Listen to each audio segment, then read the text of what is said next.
இன்றைக்கி நம்ம இந்த வீடியோவில் என்ன பார்க்க போகிறோம்னா, வீட்டிலையே ரோஸ் மில்க் எசன்ஸ் தயாரித்து ரோஸ் மில்க் செய்கிறத பற்றி தான் பார்க்க போகிறோம். வாங்க அது எப்படி செய்கிறதுன்னு வீடியோக்குள்ளே போய் பார்க்கலாம். சிம்பிளாக வீட்டிலே நம்ம செஞ்சிடலாம். 40 ரூபாய்க்கு பன்னீர் ரோஸ் வாங்கினாலே போதும். இதுக்கு 1 ஸ்பூன் அளவுக்கு ஊற்றினாலே போதும். சூப்பரான ரோஸ் மில்க் எசன்ஸ் வீட்டிலே நம்ம தயார் பண்ணிக்கலாம். ரோஸ் மில்க் எசன்ஸ் செய்கிறதுக்காண்டி பன்னீர் ரோஸ் தான் எடுத்திருக்கேன். இதில் மட்டும் பிச்சை எடுத்துக்கலாம். காம்பும் இதுவும் வேண்டாம், நம்மளுக்கு தனியாக இதை மட்டும் பிச்சை எடுத்துக்கலாம். இதை தூரம் போட்டுடலாம். பூவை எடுத்துகிட்டு அலசிடலாம். அப்போ இந்த ரோஸ் இதழ்களை மட்டும் தனியாக எடுத்துக்கிட்டே இதை அலசி எடுத்துக்கலாம். அடுப்பில் ஒரு கடாய் வச்சுருக்கேன். அதில் 1 கப்பு கல்கண்டு சேர்த்துக்கலாம். நான் இன்றைக்கி டைமண்ட் கல்கண்டு தான் சேர்க்குறேன்.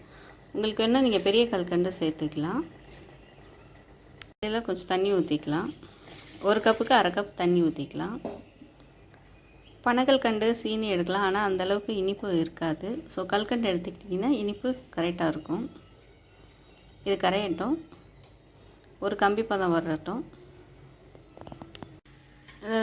ரோஸ் இதெல்லாம் நான் தண்ணி ஊற்றி நல்லா அலசி வச்சுருக்கேன். இப்போ அது ஒரு மிக்ஸி ஜாரில் சேர்த்துக்கலாம்.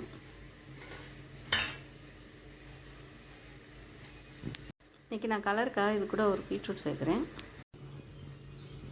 நான் பீட்ரூட் சேர்க்குறேன். நீங்கள் உங்களுக்கு வேணுன்னா ஃபுட் கலர் சேர்த்துக்கலாம். நான் இன்றைக்கி ஃபுட் கலர் எதுவும் சேர்க்காம பீட்ரூட் மட்டும் தான் சேர்க்குறேன்.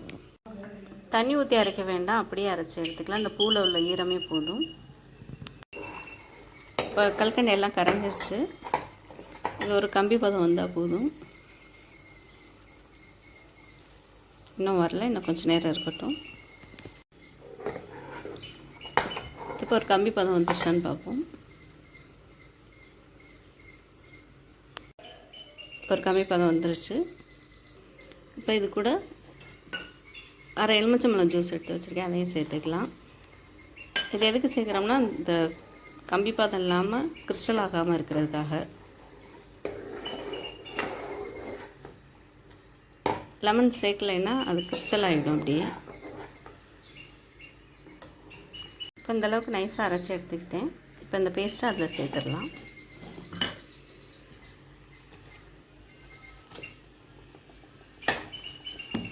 சேர்த்துட்டு நல்லா மிக்ஸ் பண்ணிக்கலாம். இது ரொம்ப நேரம் அடுப்பில் இருக்க வேண்டாம்.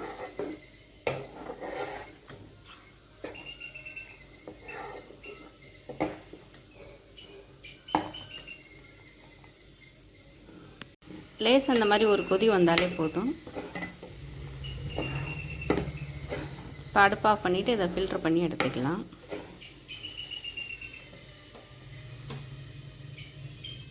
ஃபில்ட்ரு பண்ணி எடுத்துக்கலாம்.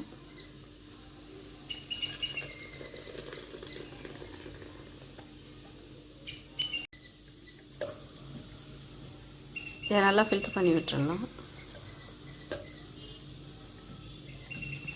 சக்கையை வேஸ்ட் பண்ண வேண்டாம். இதை ஜாம் மாதிரி வேறு எதுக்காவது நீங்கள் யூஸ் பண்ணிக்கலாம். இதை ஒரு டப்பாவில் மாற்றி ஃப்ரிட்ஜில் ஸ்டோர் பண்ணி வச்சு நீங்கள் யூஸ் பண்ணிக்கலாம்.